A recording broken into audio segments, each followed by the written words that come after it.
아, 예. 뭐 또 존복 김명수입니다. 오늘 또 광복절이라서 뭐 또 뭐 쓸데없는 얘기도 하는데 오늘 뭐 운동하러 갔는데 막 사람이 없어서 오픈매트 못했어요. 주짓수 오픈매트 못했고 막 오늘 그냥 막 하루 뭐 집에서 푹 쉬는데 광복절 이렇게 좀 이제 광복절 오늘 뭐 광복절이었잖아요. 그래요. 광복절에서 뭐 유튜브나 다른 채널에 뭐 광복이라는 뭐 이런 거하고 또 친일파 처리. 근데 친일 처리가 그게 진짜 옛날 그 얘기는 친일파 처리를 왜 뭐 나이도 젊은 사람들 뭐 그리 관심 뭐 느끼지만 나이 든 사람들 진짜 관심 많거든. 근데 친일파 처리 그에 대해서 뭐 친일파 우리나라 못 처리했다. 북한 친일파 잘 처리했는데 남반부가 남한 쪽은 이제 우리나라는 잘 못했다. 뭐 이런 친일파 처리가 억수로 뭐 말이 많았단 말이야. 옛날부터 그 얘기 진짜 말수 많이 사람들이 얘기할 때부터 우리 때 젊은 때 얘기할 때부터 그런 거 좀 많이 들었는데 왜 친일청산에 대해서 한번 얘기를 제가 해드리겠습니다. 물론 저 같은 경우는 이제 운동하는 사람에서 뭐 그런 건데 제가 또 사학을 전공을 했었고 옛날 사학에도 관심이 많았거든요. 사학 전공하다 막 군대 갔다 와서 자퇴하고 다른 쪽뭐 상대 쪽으로 갔는데 원래 이것도 인문대 다녔습니다. 인문대 다녔거든요. 네, 친일청산에 대해서 얘기하고 친일청산이 왜 어려운지도 그리고 왜 북한도 친일청산 잘 됐다는데 사실 북한도 사실 친일청산이 잘 된 거 알거든요. 그에 대해서 얘기해보겠습니다. 우리 친일청산 그 친일세가 꽤 지난 일이지 이제. 그리고 우리도 이제 사람들도 그냥 나 아는 사람도 뭐 친일청산 친일파 처리 문제 이제 얘기 그만하자 이런 말도 있단 말이야. 사실 그 말이 틀린 말 아니지 이제 좀 지난 일이란 말이야. 근데 우리나라가 사실 뭐 친일파 청산을 진짜 대한민국 나라 친일파 청산을 잘 못했지. 좀 프랑스나 북한 뭐 중국 이런 데 비해서 뭐 전범처리나 뭐 과거 청산 제대로 잘 못한 거 얼마나 사실이거든요. 그 사실입니다. 얼마나 사실입니다. 우리나라가 왜 친일 청산을 못했냐 그거 자체는 뭐 어쩔 수 없는 부분도 있는데 뭐냐 1차적 그게 뭐냐면 이제 그 당시 이제 크게 두 가지 이유가 있어요. 뭐냐면 그 당시 이제 당연히 대한민국 초대 내각 보면 전부 다 거의 다 독립운동가거든요. 근데 그 독립운동가들이 뭐냐면 그 친일 인사들 끌어들이잖아요. 그러니까 요것도 현실적인 문제도 생각하죠. 첫 번째 한국 현실적인 문제가 있는데 뭐냐면 군대하고 경찰 같은 경우 그 자체는 완전 그 친일파를 완전 청산을 못합니다. 처음에 못해. 왜 그러냐? 그 당시 또 이제 뭐냐면 좌익이나 이게 사회가 좀 혼란했다면 특히 대한민국이라는 북한보다 더 혼란스러웠어요. 분명히 맞습니다. 장단점이 이제 북한이나 미군 우리 북한하고 소련하고 이제 북한이 약간 이제 실질적 정부를 좀 빨리 이제 세분화 달고 있다. 물론 공식적으로는 뭐 우리 한국 남한 쪽이 정부를 빨리 세우긴 했지만 실제 북한이 더 정부를 빨리 세우기 때문에 북한이 더 안정을 빨리 잡았어요. 근데 우리 남한 같은 경우는 남쪽 지금 대한민국 같은 자리를 사회가 그것까지 좌우익 대립으로 해서 사회가 좀 많이 불안정했단 말이에요. 그러니까 군대와 경찰이 필요한데 뭡니까? 그 숙련된 그 기존의 군대 경찰을 다 없애버린다. 그건 좀 힘들단 말이에요. 사실상 현실적으로 힘들지. 어느 정도 청산해도 이제 완전 청산 못하는 게 그 독립운동가들 뭐 조병호, 장택상 뭐 우리가 하듯이 이범석 이런 군대에 있던 이런 독립운동가들도 어느 친인사들도 오늘 기용을 하죠. 근데 그분도 어쩔 수 없다 보면 돼요. 완전히 청산이 안 되는 게 사실 뭡니까? 만약 그 청산이 안 되는 게 기존에 뭡니까? 그 아까 말했던 기존에 그 숙련된 그 군인 경찰 친일 경찰들이 계속 한 수십 년 동안 한 사람들단 말이야. 그러니까 뭡니까? 수십 년 동안 그 군대나 경찰 계속 복무를 했기 때문에 전문가가 그런 말을 기능인의 전문가들입니다. 근데 그런 사람 한 번에 다 없앤다. 그건 좀 말도 되지 않은 소리고. 그래서 사실 이제 그런 건 문제였단 말이야. 사회가 혼란스러워가지고 또 그 당시 뭐 이거 똑같이 이승만 정부가 지지 기반 자체가 좀 없었지. 그 반민특위를 사실 해가 친일 청산을 하려는데 그 이승만이 막았지. 그 이승만을 정부에서 막았지. 그 독립운동가들이 많았다. 그 독립운동가들이 친일 인사들 기용하고 또 친일파 청산하는 걸 막았다. 왜냐하면 이승만이가 김구보다는 그 지지 세력이 독립운동가들이 분명히 이승만이가 김구보다는 이 국내의 지지 기반이 약했기 때문에 그리고 이승만 추종 세력들이 뭔가 국내의 그 지지 기반이 약기 때문에 그 친일파를 버릴 수가 없었단 말이야. 맞단 말이야. 만약 김구가 많이 잡았으면 뭐 달라졌다. 물론 김구가 잡았다도 친일파 청산은 완전 안 돼서 그 못하면 나가면 안 되지. 그런 부분이 있기 때문에 기능인 그 군대나 경찰같이 숙련된 그 인력들을 갑자기 버릴 수가 없기 때문에 그건 맞아요. 우리가 냉정하게 이제 생각해야 돼. 감정으로 생각할 게 아니라 냉정하게 생각했단 말이야. 그러니까 그런 부분도 너무나 있기 때문에 김구가 잡았으면 물론 친일청산이 더 잘 될 수도 있었어도 김구가 다시 더 지지기반이 더 국내 지지하기 더 지지기반이 더 많았고 뭐 인정에 헌신한 거라든지 뭐 국민들 사이에서 신뢰도나 이게 더 높았단 말이야. 지지도나 이게 더 높았거든요. 근데 김구가 못 잡고 김구가 사실 건국 사업에 대한민국 건국한테 좀 배제가 되지. 그게 안타까워. 이승만이가 되면서 이제 그게 문제가 생긴 거. 사실 친일파가 친일 청산이 잘 안 된 것도 사실인데, 근데 사실 김구가 됐다도 100%가 청산 안 됩니다. 그건 어쩔 수 없어요. 그건 나중에 설명하겠지만. 또 맞아요. 친일 청산할 수 있는 우리 기회가 한 번 있었는데, 반민특위 하면서 있었는데 그게 안 됐지. 그리고 우리가 다시 또 두 번째 뭐냐면 이제 아까 말한 사회 혼란한 것도 그것도 남한과도 사회 혼란한 것도 이기지만, 또 6.25라는 그런 어떤 뭡니까 6.25라는 그 한국전쟁 그걸 통해서 뭔가 친일파들이 면죄부를 주게 된단 말이야. 뭔가 우리 말 친일파 아마 6.25가 안 터졌으면 아마 친청산이 더 잘 될 수도 있었어요. 왜냐하면 6.25가 문제가 뭐냐면 6.25 잘 보세요. 박통도 오늘 친일 행정이 있고 친일 행정이 있습니다. 박통이나 뭐 우리 아다시피 뭐 많아요. 일본 그 보면 우리나라 장군 6.25 때 참전한 장군들 중에 보면 6.25 때 수행했던 장군들 보면 친일 군인 출신들이 좀 있단 말이야. 근데 그게 박통도 소식 옛날에 알다시피 여러분들 그 박통이 친일 행적도 있었고 만주 일본 육군 상하 출신이잖아. 박정희 대통령이. 근데 이제 문제는 박정희 대통령이 공산 나중에 숙군 작업했을 때 옛날 여수 순천 반란 사건 숙군 작업했을 때 그 사람이 이제 그 남로당 쪽 계열 남로당 그 좌익 경험이 있어가지고 그때 파직을 당하거든. 그래서 숙군 당연히 죽지를 않아 파직을 당하는데 6.25 때 뭡니까? 이게 복직이 되더라. 그때 복직이 되고 안두희 여러분 아시죠? 안두희 그 김구 선생 암살한 안두희도 6.25 때 복직이 된다. 복직이다. 그 파면되고 나서 김구 선생 죽였다는 이유로 파면되고 나왔다가 뭡니까? 다시 복직이 되죠. 우리 안두희가 포병소위가 그랬는데. 그러니까 뭐죠? 그 당시 6.25 때 뭡니까? 이게 뭡니까? 왜냐면 여러분 보세요. 6.25 때는 그 우리나라가 낙동강까지 밀리고 진짜 뭐 솔직히 말해 속된 말로 뭐 지푸라기를 다 잡아야 된단 말이야 지금 사실. 그러니까 뭐 숙련된 군인, 기존의 친일 군인들한테 숙련된 과거에 군대 생활했던 숙련된 장교나 숙련된 군인들이 지금 필요하거든요. 필요하단 말이야. 뭐 이게 뭐 지푸라기 지금 나라 망하게 생긴데 지푸라기 다 잡아야 된다. 뭐 그러니까 그 친일 옛날 과거에 군대에 있었던 사람이나 뭐 친일 군인, 친일 경찰을 다 끌어들이지. 그래가지고 뭐 대한민국 전쟁에 투입돼가지고 전쟁 수행하잖아. 한국 전쟁 수행하는데 그 말 한국 전쟁이 없었으면 아마 뭐 이건 제 사견이긴 한데 주관이긴 한데 제 생각이 한데 한국 전쟁이 많이 없었으면 친일 청산이 더 잘 됐을지 몰라요. 그 자체가 맞아요. 실제로. 그러니까 친일 청산이 그 자체가 잘 안 된 게 사실은 그러니까 친일 청산의 골드 타임 시간에 한국 전쟁이 나면서 친일 청산이 사실 기회가 반민특위를 못했고 있었고 또 뭔가 친일 청산은 그 친일 청산 할 수 있는 기회가 그 시간대에 있었는데 그 시간대에 하필 뭡니까? 한국 전쟁이 터지면서 친일파한테 면죄부를 주게 된단 말이야. 그게 맞아. 그러니까 친일파 처리가 잘 안 된 게 자체가 어찌 보면 그 한국 전쟁 없었으면 그것도 뭐 사실 좀 친일 청산 더 잘 됐는가 싶어요. 근데 친일 청산이 우리가 어려운 이유가 사실 그것보다 문제는 우리나라 그 시대적인 문제이지만 이 친일 청산이 어려운 게 사실 과거 청산한다는 자체가 어려운 게 사실 그런 거단 말이야. 사실 어려워요. 첫 번째 우리가 생각하는 문제죠. 과거 청산 왜 어려울까 생각해요. 우리 생각해요. 과거 청산이 왜 어려울까?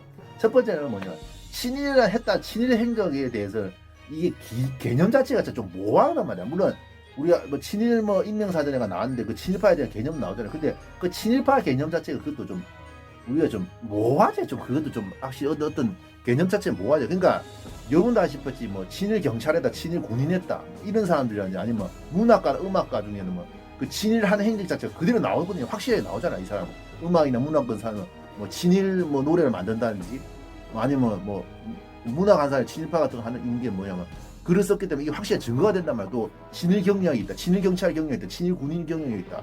이것도 좀 확실한 뭐 증거가 되는데 뭡니까 뭐 주제소 뭐 친일 옛날 그 당시 일제시대 때단 말이야. 우리가 생각할 문제가 일제시대 때 일본 사람한테 뭐 이렇게 뭐 일본 사람을 통하지 않고서는 뭐입니까? 그 당시 뭐 거래란 뭐 장사하는 사람, 무역하는 사람, 뭐 여러 가지 일하는 사람들 일본 사람 안 통해서 자기가 이제 클 수가 없는 그런 것도 있었단 말이야. 얼마나 그것도 있었거든요. 심지어 뭐 장사를 하다가도 뭐 친일 일본한테 약간 협조도 좀 해야 되는 그것도 좀 이해되는 부분도 좀 있어요. 뭐 장사가 먹고 살아야 되는데 뭐 일본 사람 안 거치고 총독부나 일본인 쪽 관련 일본 사람 안 거쳐가지고 뭐 일을 제대로 할 수 있었단 말이야. 그 당시 맞단 말이야. 그것도 뭐 주주소에 뭐 일본 뭐 조선 총독부에 뭐 총독부에 뭐 납품하는 사람. 뭐 일본 주재소, 지금 파출소 그런데 뭐 청소하는 사람, 뭐 물건 납품하는 사람, 뭐 이런 사람들, 뭐 아니면 뭐 조선 총독부나 아니면 일본 그 회사 이런 회사 그런데 뭐 거래하던 사람, 이런 사람들까지 진짜 친일로 몰 수가 있냐? 그것도 좀 문제 애매하단 말이에요. 왜냐면 그리고 박통희 옛날 원래 사실 여러분 아시죠? 박통희 사실 원래 군인이 아니고 원래 교사 출신입니다. 교사 출신. 원래 교사였거든, 교사. 박사님 교사였단 말이야, 교사. 그럼 확실히 교사라 한 3년 정도 교사 정도 생활하다가 자기가 이제 군인이 됐는데. 근데 문제는 그 당시 이제 젊은이 사이, 10대나 20대 그 당시 젊은이 사이에 외정 그 일제시대 때 그 일본 경찰이나 군인 되는 것 자체가 그 일본 그 당시 조선 젊은이 사이에 선호도 대상 1위였단 말이야. 그것도 좀 애매하단 말이야, 이 자체. 그 당시 뭐 시대적인 배경으로 그 1위 선호 직업 1위 젊은 사람 선호 직업 일본 경찰이나 일본 뭐 군인 되는 거 이것도 좀 문제가 있단 말이야. 그러니까 사실 이 친일이라는 그 자체가 좀 개념 자체가 좀 모호한 사실이란 말이야. 사람들하고 그 얘기인데 그러니까 맞아요. 친일이라는 개념 자체가 참 모호하기 때문에 정말 그 자체가 뭐게는 진입파 숙청한다는 과거 청산한다는 자체가 그게 참 사실 쉬운 일 아니단 말이야. 우리나라 뭐 반민특위 해가지고 좀 한번 실패한 적인데 그건 좀 약간 모호한 것도 있었고 물론 확실히 뭐 드러난 건 사람도 있지만 그 친일 이게 제 개념 자체가 모호하단 말이야. 그리고 우리가 아다시피 북한이나 뭐 프랑스 뭐 이렇게 뭐 중국 같은 경우는 우리보다 친일 청산이 잘 된 건 사실인데 사실 그것도 그 과거 청산한다는 게 사실 힘든 게 아닙니다. 뭐냐 프랑스도 엄연하게 프랑스하고 우리가 좀 틀린 게 프랑스 같은 경우는 뭡니까 우리나라처럼 이렇게 점령만 되지 국토가 80%가 점령만 돼 본토 80%가 프랑스 본토 프랑스도 옛날 그당 2차 세계대전 때 식민지가 얼마나 많았습니다. 그래서 많았습니다. 그냥 프랑스 본토 80%가 점령되고 있었던 분이지 우리처럼 뭐 아예 뭐 나라 자체가 없어지고 지배받고 이런 건 아니단 말이야. 근데 프랑스 같은 경우는 당연히 뭡니까 승정 지금도 국제연합에서 승정 뭐 미국 뭐 소련 뭐 중국 뭐 프랑스 이래가지고 뭐 지금 승전국으로서 2차 대전 승전국으로 지금 상임이사국이 돼 있는 건 사실이란 말이야. 근데 그 당시만 80%가 국토 지배를 받았지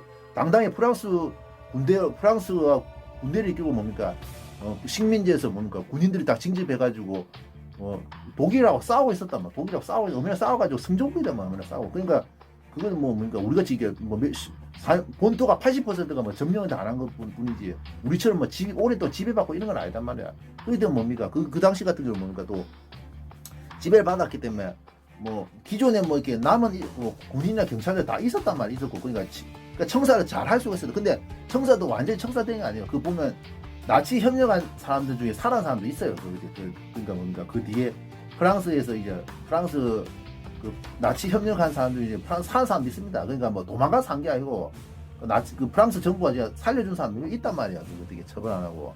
그것도 맞아. 그러니까 그 프랑스하고 우리나라 이게 같은 자체를 볼 수 없는 거야. 과거 청산 자체가 그 같은 자체를 볼 수 없어요. 그거.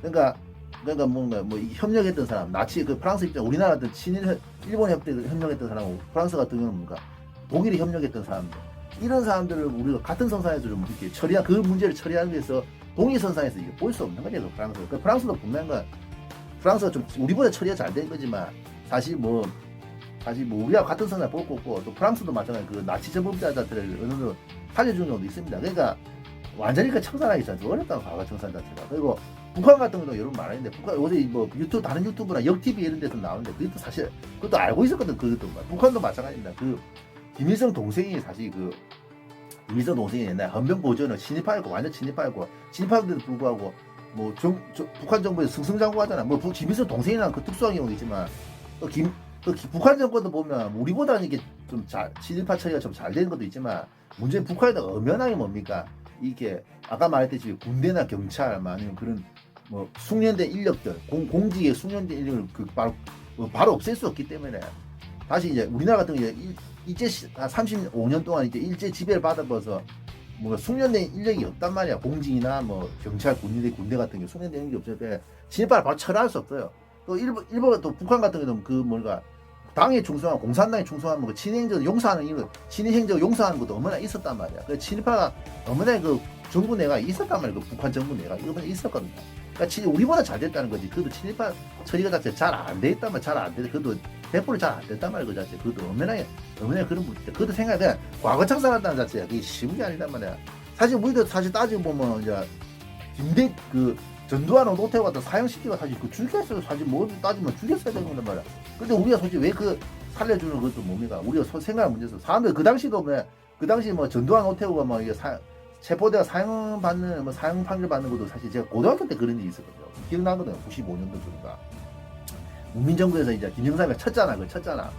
근데 그 문민정부가 좀 문제가 있었는데 그 과학청사가 안 되는 게 그런 부분이 있어요. 왜냐하면 뭐 그 전두환과 노태우의 그 잔존이었던 그 추종 세력이었던 민정단계를 지가 끼고 있냐 김영삼이가 이제 대통령이 된 게 있단 말이에요. 그 부분도 있거든요. 그러니까 자기 혼자서 그냥 민주 세력만 가지고 이제 제가 대통령이 됐으면 뭐 상황은 달랐지 몰라도 1차적으로 뭡니까 그 3당한 김영삼이가 3당 합당을 하죠. 3당 합당하고 이제 공화저 김종필하고 노태우가 3당 합당하면서 민정단계 그러니까 노태우계를 같이 포용하면서 자기가 대통령이 됐단 말이야. 그러니까 그게 뭡니까 대통령이 이제 나중에 대통령 와서 문민정부가 뭐 개혁한다는데 개혁이 흐지부지된 게 사실 그런 이유가 있단 말이야. 뭡니까 자기가 개혁을 하자는데 김영삼 YS가 개혁을 하려고 하는데 자기가 대통령 되고 개혁하려고 하는데 자기 대통령 만들어준 세력이 뭐냐 말이야. 맞단 말이야. 근데 이제 문제 그것도 이제 그런 부분도 있겠지만 이제 그 전두환 노태우를 이제 이렇게 확실히 엄벌을 사면시켜 줄 수밖에 없는 그 이유가 뭐냐면 사실 전직 대통령을 함부로 상식으로 이런 건 못합니다. 그거 못합니다. 그거 못해요. 그거 맞아요.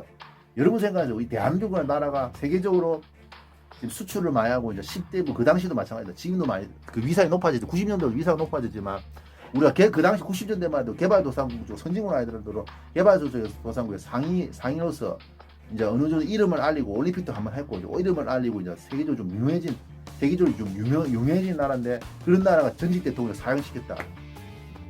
이건 좀 문제가 있다. 그러면 그것도 맞아.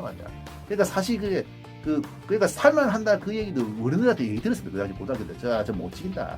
그리고 나중에 좀 시시 끌다가 정권마기 김영삼 정권마기 YS 정권마기 되면 이제 결국 뭐 사면시키든지 뭐 이렇게 죽이지는 못할 거다. 뭐 이런 얘기 하더란 말이야. 사실 내 아는 뭐 과외했던 행님도 그 대학 다니는 행님 좀 생각 있는 행님도 있다는 거 그 행님도 그런 얘기 하더란 말이야. 그 들었거든요. 근데 그 말 맞지. 그러니까 전직 대통령을 함부로 이제 죽이지 못하네. 그걸 어쩔 수 없는 거야. 그 과거 청산이 확실하게 이제 되지는 못하는 거야. 친행적이었다고 뭐 다 죽이자.